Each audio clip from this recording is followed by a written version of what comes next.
Peter Vaiusu talks of the fight at Goulburn Correctional Center that started the ongoing feud between Bloodline and Outcast. Remember to like, comment, and subscribe to Oz Underworld. Situation with me in 2016. So for those of you who are following right now and don't understand and read it from the beginning, then you will understand the story that I'm telling. Everything that I say is exactly what happened, and the only reason why I'm saying it, it's not to bridge up for those, because I can see the people that are watching is like freaking way above what I thought it was going to be. So obviously I know there's a lot of new people that have joined in to watch this. So go over to my threads and read it to tonight or tomorrow or whatever, and then you will understand why I'm saying what I'm saying. I'm trying to tell my story so that the younger generation and young adults understand that this is not the type of life to live. I'm telling you right now that I've been there and I've done it, and with all the most vindictive people that I've come across, it's all ended up being the people that were close to me and people that I took under my wing. My brothers who are the Ainga or bloodline, not one of them have ever failed me. But everyone that I looked after and everyone that I took under my wing, this is why I have come out to explain what I'm about to explain. So with what was going on after the situation with Luke and the Aussie boys, we had now moved over to 6 yard. So back then in 2016, the yards used to rotate, yeah? And they were waiting for their opportunity to strike once we get into the big yard. I think it was called 13 yard. This yard was like about 70 meters long, yeah? Once we finally got to that yard, I was a sweeper, so I stayed inside. Remember, everyone went outside in the morning, and when I watched the video footage at court, it shows me walking outside, and then it shows OC standing around a table, and it shows everyone else just doing laps, walking back and forth. So that's the video footage that I saw when I got charged, because I don't know if you guys know, I am the only person that got charged for this brawl. No one else got charged, just me. I'll get to that after. Let's keep going with this brawl. I walked out, and as soon as I walked out of the wing, the first thing I saw was OC in a circle, and it did look out of the ordinary because usually everyone's just doing laps in the morning, trying to stretch up, getting ready for training, yeah? But they were in a little circle around the table. I didn't think nothing of it, obviously, because I considered them my younger brothers. And so when I walked in, they all parted ways from the table. And to me, I just thought, oh yeah, they're coming over to say hello, which they did. They all came over and said hello to me, said hello to the rest of the guys. And then I started doing laps, like small laps, because I was waiting for the phone, yeah? And that Joel Ropier, he was doing laps, like right to where I was, and then he would turn around and do a lap back. I found out later on from their own crew members, yeah, that the reason why he was doing laps right where I was because he was supposed to crack me as soon as I linked up with him. But as I was doing laps back and forth, he was too afraid to crack me while I was standing up. So he just kept going back and forth, yeah? I didn't think nothing of it. Then I wanted to go get a drink before I go and stretch up to get ready to train. So I went and drank at the bubbler, and I remember him walking over to the bubbler. And as I drank, I looked up at him, and he just said, "Hey, morning, Uzo." I said, "Yeah, good morning." And I walked past him, and then I turned around, and he was drinking at the bubbler. Then I walked over to the table, and I sat down. As I sat down, I grabbed the newspaper, and I opened it.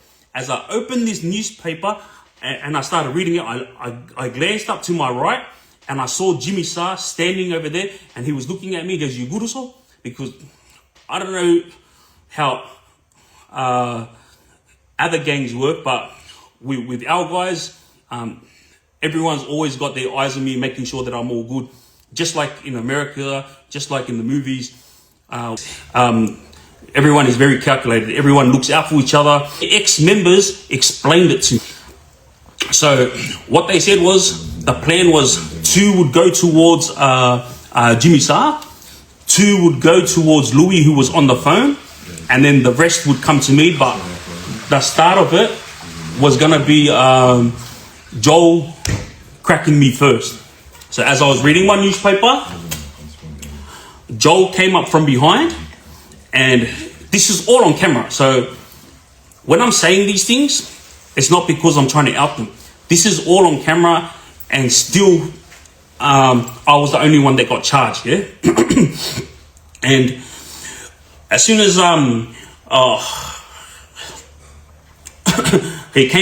as soon as he came to my side, apparently he had a watch, yeah, around his fist. And as I was standing there, he's fuck, man. Whoa. Sorry guys, my team is playing around with my phone, making sure that everything is good. Someone's making serious threats to someone's parents and shit, so don't tolerate that shit. Oh, really? Yeah. Oh, sorry. So there was someone on the comments that was threatening people's families and stuff. I didn't see it. I'm explaining the story, but my guys didn't tolerate it, so they deleted them. So I apologize for that. So what happened was I was reading my newspaper. When I got hit, I assumed that he had something in his hand, but I didn't know what it was because the impact on me, I felt something metal. But when I got hit, it didn't feel like I got hit. It just felt like, I don't know, because I flew off my chair, but then I quickly got up, yeah? But I found out later on from his crew that he had a watch around his hand. So for those of you who don't know, if you were going to get into a fight when you were younger, to make your fist stronger, you would put a battery inside your hand and hold on to it tight, and that would make your hit more of an impact when you cracked it, yeah? Instead of him putting a battery in his hand, he put a watch around his hand in order to make the impact of his hit more effective once it hits my jaw. But when he hit me, I don't think he was expecting what would happen, because as soon as he cracked me, I went off my chair, and as soon as I went off my chair, I twisted my body and I sort of landed like into a frog position, and then I jumped up. But I still didn't know I got hit. I was just looking at him, and I was like, what the hell? And I realized something had happened, because when I was looking straight at Joel, I could see about 3 of him. And I was like, I was shaking my head, thinking, what the frick? And then it wasn't until he stepped backwards and he shaped up, I was like, wait a second, did I just get hit? And then I said, are you serious? Look, as I bent down, to like shape up, I saw at the corner of my eye, friendly, yeah, and I thought he was coming to help me. So I started walking towards Joel. As soon as I walked towards him, he like sort of like shuffled to the right, and then I turned to the left, and I saw another 4 boys coming towards me, and they started making a semicircle around me. And this is when I stepped back. As soon as I stepped back, I realized, hang on a second, something is going on here. And then that's when I smiled. As soon as I smiled, I waved at them like this. I said, come you little dogs. Every single one of them, all they did was dance. There's nothing else I can say. There was just back and forth and back and forth. Every time I would go forward, they would jump back. And then every time I would scream at them, are you going to fight or not? They would just jump back and forward, jump back and forward. And then Jimmy come running from nowhere, and he had elbowed one of them in the back of the head and then jumped in front of me.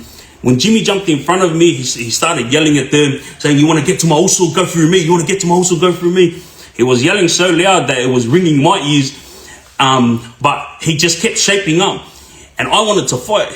And then it wasn't until I saw something to my left side, I quickly looked, but it wasn't anyone trying to come towards me. It was Louis.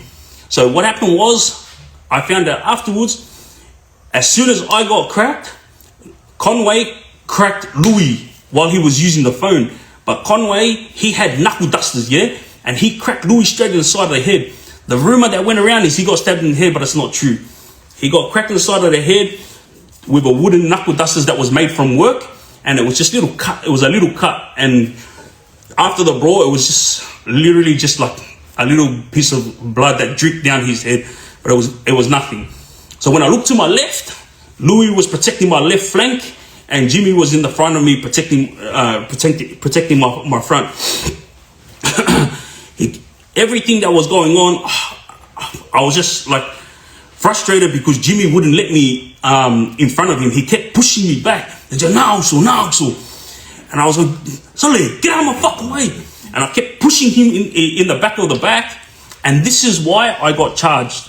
So the prosecutors told the judge, Your Honor, if you watch the footage, the victim, which is me, I'm the victim, he kept wanting to fight. He kept instigating it, and then they told, when the video footage was played, you could actually see me pushing Jimmy in the back, and then you could see me getting frustrated, and then I start pushing Jimmy in the back of the head to like get out of the way and let me fight. But Jimmy was so loving and protective over me that he wouldn't allow me to get in front of him, and he was waiting for them to attack, because remember, there's 7 of them and 3 of us. But Louis was also still dazed. But even though he was dazed from that hit from the knuckle dusters, the brother still like stood his ground and protected my left flank. Yeah. Frustrated that Jimmy wouldn't get out of my way, I thought, F this. So I've got this move that everyone from prison knows. I call it my sliding left hook, or just a sliding hook, because I do it with my right and my left. Yeah. And what happened was I looked over to Noah and Franny as if I was going to attack them, yeah? As I looked at them, I flinched. As I flinched, I threw my whole body to the left, and my sliding left hook came through. And Joel Ropier wasn't expecting it, because he was like just standing there like this. As soon as I threw it, he sort of tried to like backpedal, but it was too late. I cracked him straight in the mouth, and he went buckling backwards. As soon as he buckled backwards, he landed on the table, and I was going to go over and keep going, but then this Fijian bloke named Suka, him, Conway, and Franny and Noah started coming forward. So I turned to them, and as I went to throw a punch at them, they all jumped back. So I didn't understand, like, why start something you can't finish? Like, I'm assuming that these guys thought, all right, let's just take Pete out and we're going to take over the yard. It's as simple as that. Very easy win. All the Bloodline boys have moved to other prisons, and right now it's only Peter and Jimmy and Louis. You know, so they made their little plan, but they didn't expect me to get up from Joel's dog shot, yeah, because that was literally a dog shot. I was reading my newspaper. As I moved forward and I was going off, because they wouldn't fight me, I was like, "Is he gonna fucking fight or what?" And when I'm saying it now, like, I don't want to scream because I don't want everyone to think that I'm trying to be intimidating to the camera, yeah. But I was going off my head. Like, you just have to think about it. When you get angry and upset, that's how upset I was, yeah? I moved forward, and now I'm in front of Jimmy. As I moved towards Franny and Noah, all I heard was doof, doof. And I knew straight away what it was. I turned my head and I just seen smoke, doof, doof. Seen smoke. And I was like, wow. All the gas started hitting everyone. And the first thing you hear is just everyone coughing. But I've been hit with gas so many times in the past that I'm immune to it, yeah? In saying that, there's a new gas that they brought out just before I got out of prison. I got hit with that gas, and that pretty effed up the whole island. Let me just explain the gas to you before I keep going with the story, yeah? There's a spray that the officers spray at you, and this spray is like 100 times worse than capsicum spray. You can put capsicum spray, a little bit of spray here, and if you take a little sniff of it, you'll be tearing up and your face will be all effed up. But this one little spray of it, you'll be running, yeah? So the officers try to get up close and they spray you with it. We hadn't been hit with this. We had been hit with actual shotgun gas, yeah? This was all right because I can handle this. I've been through it before. What I couldn't handle was something new that they brought out, yeah? So I've had gas thrown at me before, and when it hits the ground, it just twirls and all gas comes out of it, yeah? But it wasn't until a situation that happened when the Islander Yard decided to have a standoff with the officers. They threw gas, and I had strategized from the many years of experience in brawls and in standoffs with the officers. So I had a lot of knowledge from it. So before the officers could get ready, to shoot us or to throw gas at us, I got all the boys to fill up the rubbish bins with water. And it was about 4 rubbish bins that was filled with water. So as soon as they started shooting off the gas, everyone was coughing. And I'm not talking about the brawl with OC. I'm talking about the brawl where I first witnessed and experienced the new type of gas that they brought into prison. Gas was getting shot at us. Gas was getting thrown at us. And as soon as the gas was hitting the ground, it was full spinning. And the gas was all coming out. And then the boys were grabbing it and throwing it into the rubbish bin and then covering the rubbish bin. And somehow it was dissolving the gas because we couldn't smell anything. Every time the boys dumped it in the rubbish bin, the water would stop the gas from coming up out of the water. And it was a pretty good strategy, you know, like, I don't know what made me come up with it, but there was a situation that happened, years before this, where gas got thrown at us and I kicked it. And when I kicked the gas, it went into a puddle and then the gas didn't come out. So in my head, when this situation happened, I was like, you know what, boys, grab all the rubbish bin, fill it up with water and get ready to take on the officers. So when all the gas got thrown in, it was getting dissolved. All the boys were good and all the boys were ready to go. And it wasn't until this new gas, when it got thrown, I was standing at the back of Mana Tawhahema. Mana Tawhahema was standing there and he went to catch the gas, and then I tapped him on the shoulder and I said, Uso, I got it, Uso, I got it. So I put my hand like that to catch the gas, and guess what happened? It blew up in mine and Mana Tawhahema's face, and this turned orange, This was the first time I had ever experienced this type of gas, and it effed the whole yard up. Like, I'm telling you, our lungs, it felt like someone was squeezing my throat and stopping me from breathing. I remember turning to the yard that day and everyone was on the ground on their stomachs because the officers were yelling out, get on your stomachs, like that. So everyone was on their stomach and I was the only one like leaning on the wall, and then they were yelling out, Vaiusu, get the fuck on the ground, get the fuck on the ground.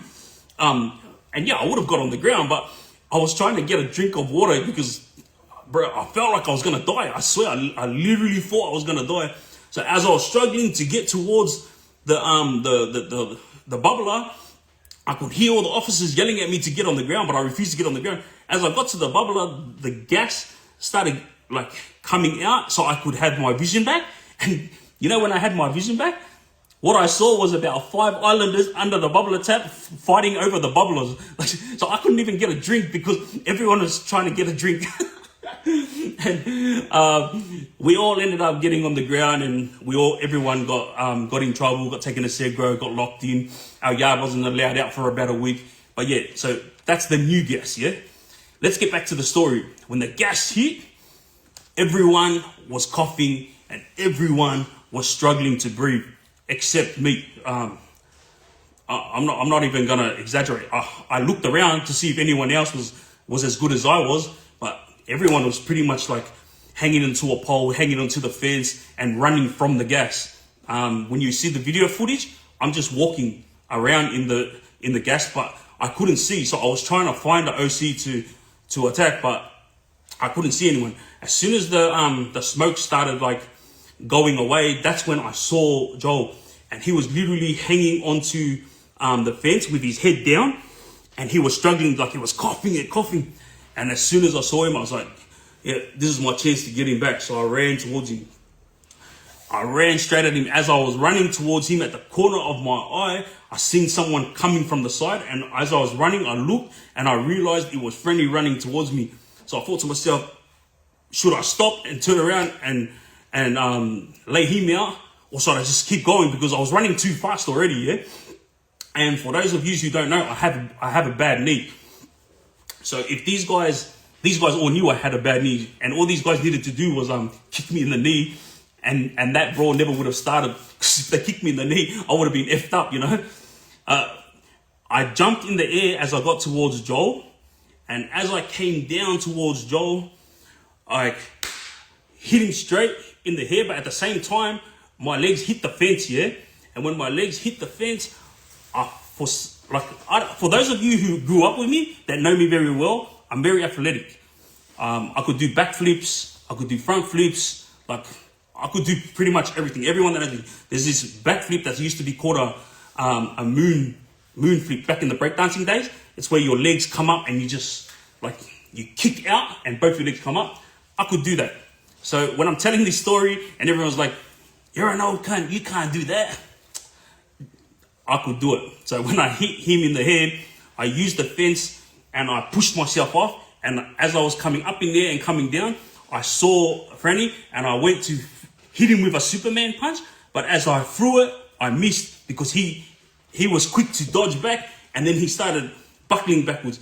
As he was buckling backwards, I was walking towards him. As I was walking towards him, I was just throwing hits after hit, but he kept running backwards, you know. But while I'm throwing hits and running at him, I turned to my right and now Joel is coming up to my side. As Joel is coming to my side, I see Renaki. So knowing full well that there's a lot of them, my peripheral vision was like now on alert with my ears. So I wasn't just using my eyes, I was also using my ears. As soon as I heard a noise, I would quickly move like that, just so my head could see. And I'm not a fighter like the Tougher Brothers or Bam Bam. No, those guys are machines. These UFC fighters are all machines. Mark Khan, David Tua. No, I actually grew up as a street fighter. Everyone that knows me from when I was a kid, I was always doing martial arts, me and my brothers. So by all means, don't think that I'm here trying to explain a movie. Yeah, this wasn't a movie. This is real friggin' life. And what I'm explaining to you is exactly what happened. Remember, I told you guys this yard was 70 meters long. By the time Kiore was in my face and Franny was running backwards and Joel was on the side just struggling to walk as well, we had reached the end of the yard. So pretty much I dragged these guys all the way from the beginning of the yard, 70 meters long. So now let's get to the point of this. 7 guys, one of me, 2 guys that backed me up ended up disappearing, which was my brother Jimmy and Louis. They disappeared when the gas got hit, yeah? And it wasn't just them 2, everyone in the yard disappeared. 7 of these boys and one of me, and still I hadn't been touched after the cheap shot. If you guys had 7 guys and you were gonna go get someone, tell me what yous would do. Yous wouldn't dance around, right? No, yous would do what needs to be done. Teamwork and just attack, right? They tried that, but they were too scared to move forward. And that is why the screws called them ballerinas. Oh, sorry, it wasn't the screws. It was the squad. The squad called them ballerinas. And I remember asking the squad, well, why you call them ballerinas? Because we watched the camera footage and all they did was dance Vaiusu. And it made me laugh. Like I was like, oh, all right, sweet. So once we got to the end of the yard, yeah, it was me standing there. I'm not trying to exaggerate anything. Let me get that straight to you guys. So I'm going to tell you every little detail. As I was running towards Franny throwing punches, he also threw a hit and he hit me straight in the top of the head. And then when I went to throw my left at him, Kyoto came from the side. So I was watching every side of me, watching behind of me, because I had no one backing me up at this time, because my brothers were coughing from the gas as much as everyone else was. And so when Franny hit me in the forehead, I stopped myself and I looked at him. I was like, "Come here, you fucking dog! Stop friggin' moving! Like, fight like a man, you know." And then I turned to my right, and that's when I saw Kyoto, and I turned to my back, and that's when I saw Joel. So there was Franny, Kyoto, and Joel. Everyone else was gassed, like they couldn't handle the gas.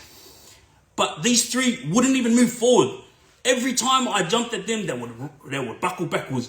And I was like, bro, freaking kid brain fight. I swear to you, I've been in so many brawls in my life, and this was the worst thing that I've ever been in. It was like not even a brawl. Like, I was the only person.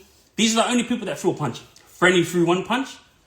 Joel threw 1 punch, which was the cheap shot. And then me. No one else threw a punch. So to all of you guys out there that got these stories saying, "Oh, there was a massive brawl between OC and Bloodline, and it was so hectic because Vaiusu got his hair cut and he got stabbed 13 times. Bro, there was none of that rubbish, all right?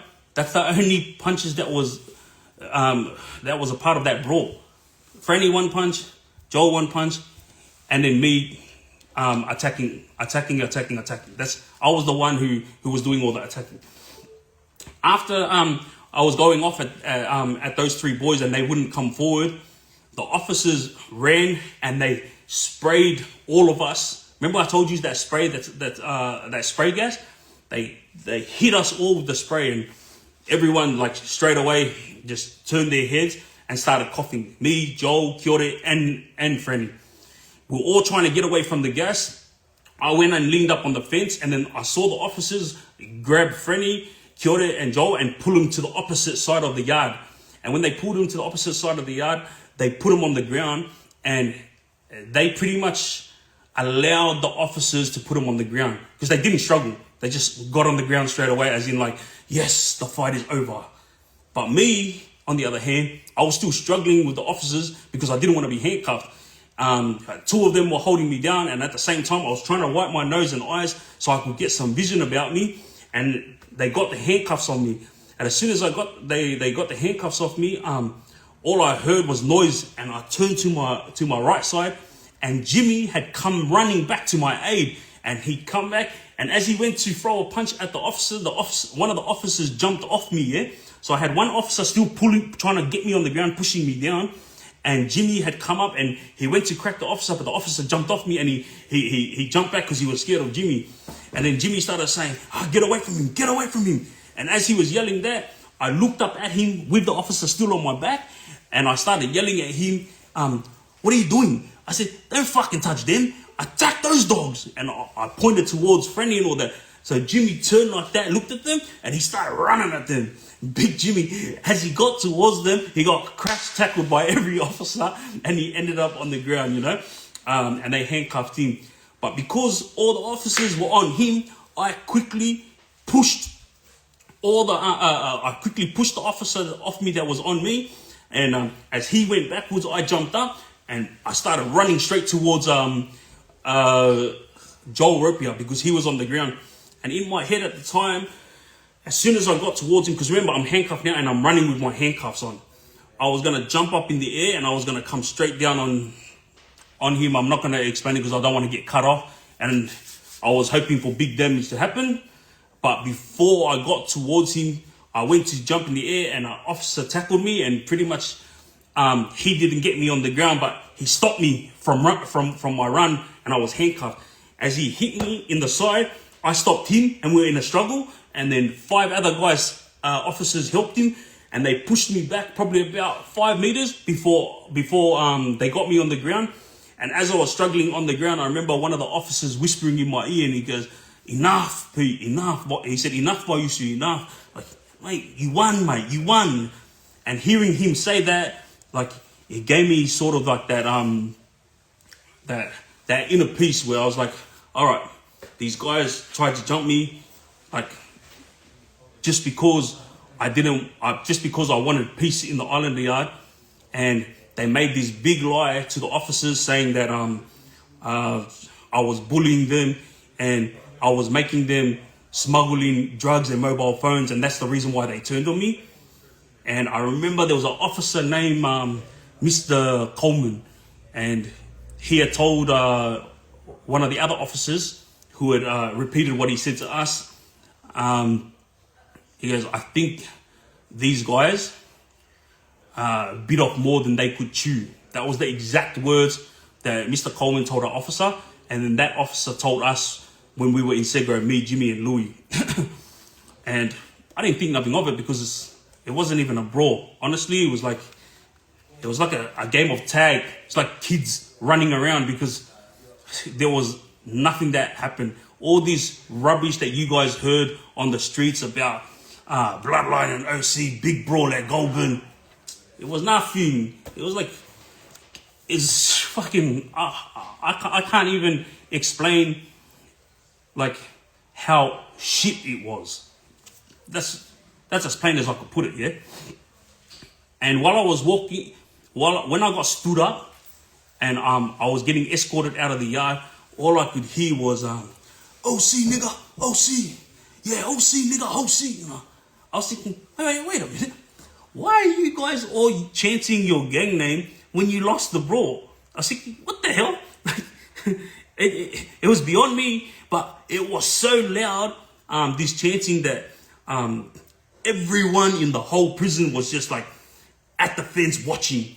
There was the Asian yard, the Islander yard, the Asian yard, the Lebanese yard, the Korea yard, and even the boneyard. All the boneyard were lined up on the fence watching. This is how big it was. Everyone thought it was going to erupt, yeah? But nothing happened. Pretty much everyone was just like saying, what the fuck was that, Pete? Because when I got taken out, I was at a fence, so I had my shirt off and I was handcuffed. And everyone was yelling out to me, what the fuck was that? I said, I don't know. Because at the time, I really didn't understand. Now, there's a paperwork that went around, yeah, that I know for a fact Franny and Mussy orchestrated this paperwork to be leaked on social media so they could put me on a dog, yeah? I know for a fact that this happened. So they can't lie about it. And this is why I get upset. Like, all right, be the religious guy that you have become. You know, like, good on you. You're doing what needs to be done for yourself and your family. But stop fucking telling lies on social media. Every friggin' lie that you tell on there, like, I have pretty much put everything into perspective, you know? When he's telling you, oh, this is the reason why I turned out the way I did, I don't know if that happened. Like, him and his family member, you know, that touched him up. Like, well, that's none of my business. But this thing where he said that I and my crew turned on him, or me and the older boys turned on him and the younger boys, this never happened. Like, I literally, you know what? Out of all the younger boys, he was the one that I actually had to treat like a fucking little baby. Because he'd never brushed his teeth, never friggin' washed his face, and he's always had snot hanging out of his friggin' nose. This is what gives me the shits. All these friggin' these idiots who are following him, you're like calling him boss, calling him the don of your crew, and the bloke didn't even know how to friggin' wipe his friggin' nose. I had to tell him, like a friggin' dad, I had to friggin' pull him aside and tell him, like, Dale, you're putting the boys on show. But you know what's the difference between me and other boys? Is I never put it on him. When I dragged him aside and I told him to wash his face, get that sleep out of his eyes, and friggin' make sure he does his nose and brushes his teeth in the morning. When I said these words to him, I pulled him aside, yeah, and I told him like an older brother, everyone is watching, and you're putting us on show. I didn't friggin' say it to him in front of everyone so that I look like I was belittling him. No, I'm not like the other older boys that came before me. Like, this is how I used to treat the younger boys. So when I see these guys on my comments saying, OC all day, or FBL and F you lying dog, this is what I'm seeing that's coming up on these messages all the time. I honestly don't mind. Say what you gotta say, because I'm just trying to explain my story, guys, so that you guys understand. Don't worry about you being friends with him and my friends being friends with me. Don't worry about that. Just listen to my story and understand what I'm saying. Because after this situation happened with me, and don't forget, I was just the older guy that looked after them. I wasn't the one that grew up with them. I wasn't in their gang. I was just the older guy that looked out for everyone, yeah? And remember, all of you who are talking shit on the comments that I'm seeing coming and going, listen to these words. After your gang blew up, you all turned on each other. You went from 7 to 200 men within 3 months. And where are you now? Yeah? Out of your whole crew, there are 5 now dead. Yeah? 2, 1 who was shot, 2 who was stabbed, 1 who committed suicide, and then another one who tried to bring drugs for you guys in their stomach, and he overdosed at Kempsey prison. That's 5 since you guys started your gang. So have a think about what I'm saying. I'm not here to try to put it on anyone. I'm just here telling my story so you guys can understand. And if you want to hate, you can hate all you want, yeah? But just go and find the screen recordings of what I'm saying, and then have a think back, yeah, about everything that I said. And you have to think about how these guys were towards you when you were coming and going, yeah? Yeah, stick up for your mates, all good. But don't forget, everyone that came and went, there's a reason why they came and went, yeah? They joined because at the time, everyone wanted to be a part of the team, and everyone was told it was family, and everyone told it was islanders all together. And guess what happened? They all ended up getting jumped from their own crew. They all ended up on drugs from their own crew. And they ended up turning on each other. And when I say turning on each other, I don't mean the gangs turning on each other. I'm talking about this gang, yeah, OC, turning on their gangs, family members. So there's a lot of stories that I could bring up, which I'm not going to bring up. All I'm going to say is my story. And my story is what I've explained to you. And that brawl was literally nothing. When I went to court, the judge said to me this. Sorry, he didn't say it to me. He said it to the prosecutor, yeah? He said, why is the victim here and not the guys that tried to attack him? Maybe that's not the exact words, but he said it to that effect, yeah? And the prosecutor turned around and said, because, Your Honor, if you see the camera footage, you will notice that the victim is more aggressive than the 7 guys that tried to attack him. Now, you guys have to think about it. They put me on a dog, but I was the only person that got charged. I was the only person that went to trial for it. You know? You tell me. And then when this paperwork came up, my wife sent me a message. At the time, she was just my missus, yeah? She sent me a message, said there's paperwork going around everywhere of you being a dog. There's some page, I don't know what it's called, I think From the Area or something. They were sharing it as well. And just to straighten things out, a lot of people were saying that From the Area page was something that I organized because a lot of the OC guys and other gangs were getting dissed and not my crew.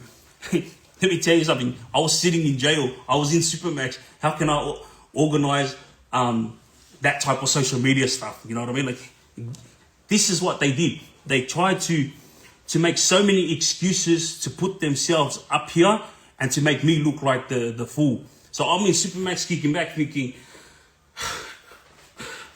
another one bites the dust. Didn't think much of it. But as soon as I got out of prison, I got smashed with messages on my Facebook of everyone asking me if I was all right. You know, and I was like, why? What happened? I go, yeah, I'm all good. And then this story went around like, I got stabbed. I got stabbed 13 times. I got my hair cut. And when they cut my hair, they were swinging it in the yard saying, who's the king now? Who's the king now? This is their story, yeah? But this paperwork of me being a dog, let me explain it to you so everyone can understand. And for those of you who were trying to stick up for me back in the days, you have nothing but my love and respect. I know every single one of you did because my wife screenshotted everyone that was trying to stick up for me back then. And that's why I have a lot of respect for a girl named Murray, like, and her sisters, yeah, because even though they were hearing a lot of rubbish, they never ever let anyone put me down in front of them. They would always stick up for us, even though it's just girls, you know. So when this paperwork went around, you could clearly see that I didn't snitch in anyone. There was no snitching at all. The paperwork said when I pulled Vaiusu out of the yard, I asked him a question. What happened?